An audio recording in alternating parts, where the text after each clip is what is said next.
Welcome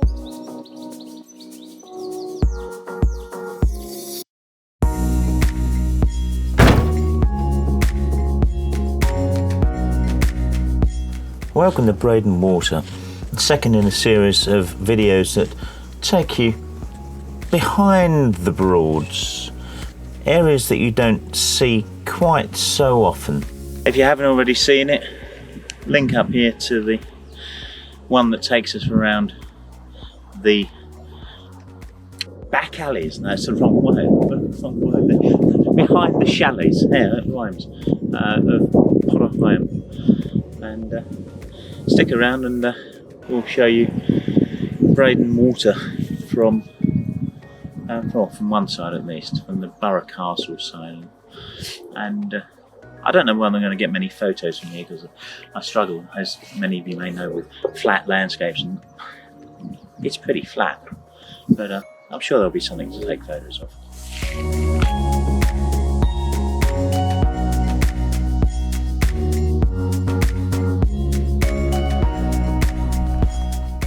Incredibly open here. If you don't know the area, basically what we walk on is alongside this bit.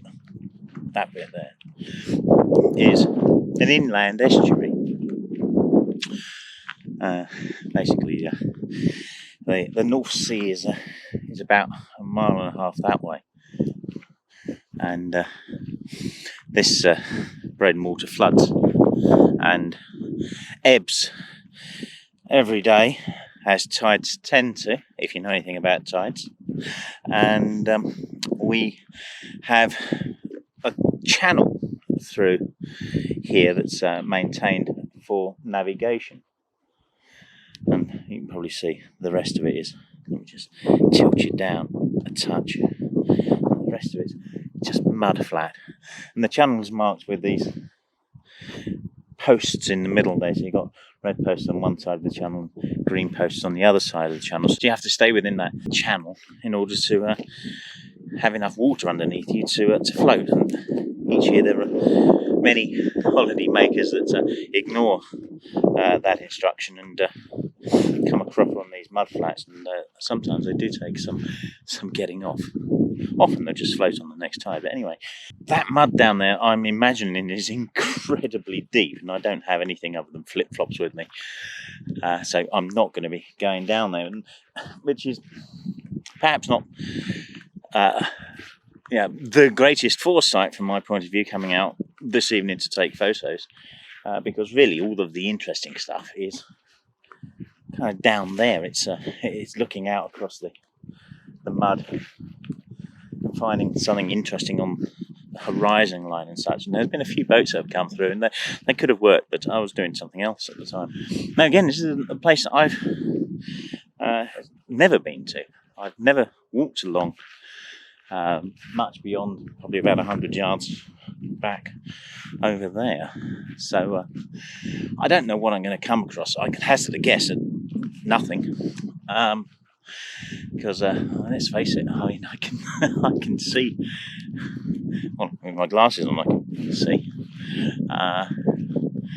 I can see the chimneys of Cantley sugar beet factory, which are probably 5 miles away.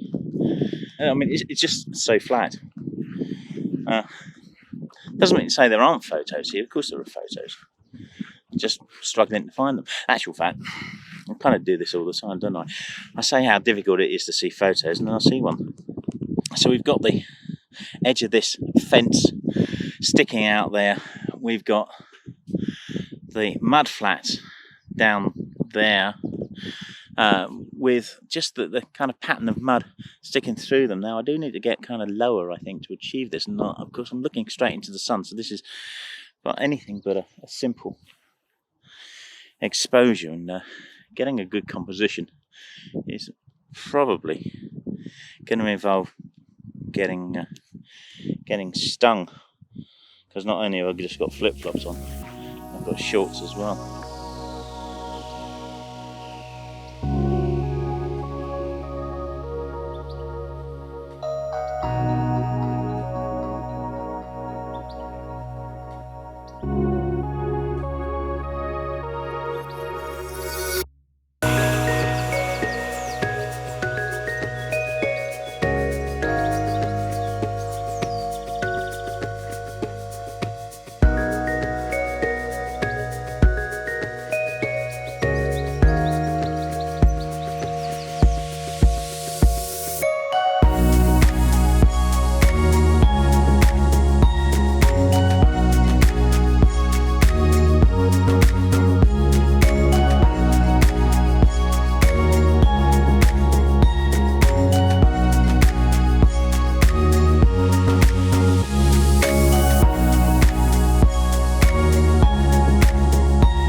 This is one of those locations where a wide-angle lens really isn't working terribly well, because I can't go anywhere other than off this, not off, on this path. This path is it. I can't go down there. Well, I can go down there, but I can't go far down there, so my ability to frame anything is very restricted. But the light now beginning to hit the wet mud flats here. That's providing something far more interesting. All of my focus here is on what's really a beautiful S-bend, actually. S-bend, S-curve in the mud flat there. And what does that look like? It's nice.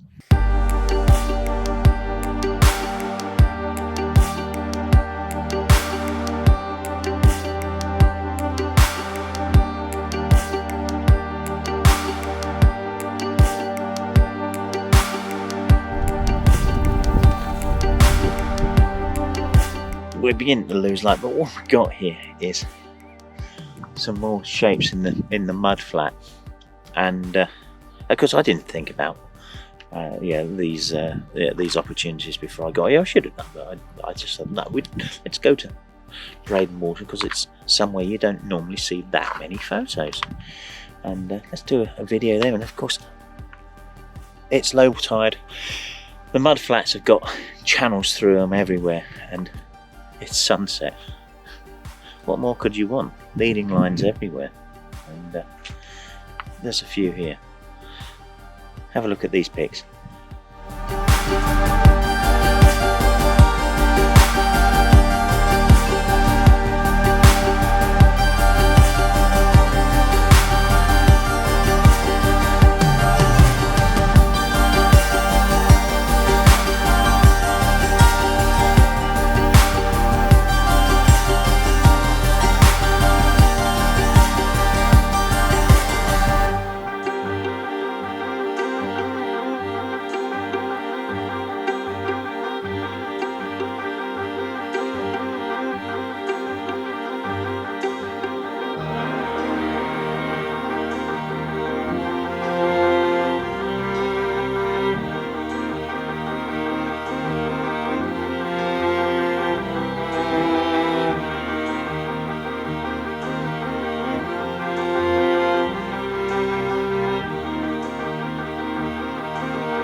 Well, I hope you've liked this relatively short walk down the south bank of Breydon Water. If you have, please click the like button and consider subscribing. There's one of these off the beaten track videos of Norfolk Broads every week. If you like the landscape photography in itself, perhaps you'd like to look at some of the other areas that I like to visit that are outside of Norfolk. There's a playlist or two appearing on screen as we speak. I would certainly encourage you to explore Breydon Water on foot. You only normally get a chance to travel through on a boat, and then you can't stop. There's footpaths on both sides. You can access either one from Great Yarmouth or Burney Arms or Borough Castle moorings. It's a wonderful place to be. I do encourage you to stop and look, particularly at sunset, and as you can see, the sunsets are awesome. Our next trip takes us to Herringfleet Hills along the banks of the River Waveney, and if anyone is on the ball, they will know that that is technically in Suffolk. We'll see you next week. Take care, cheers.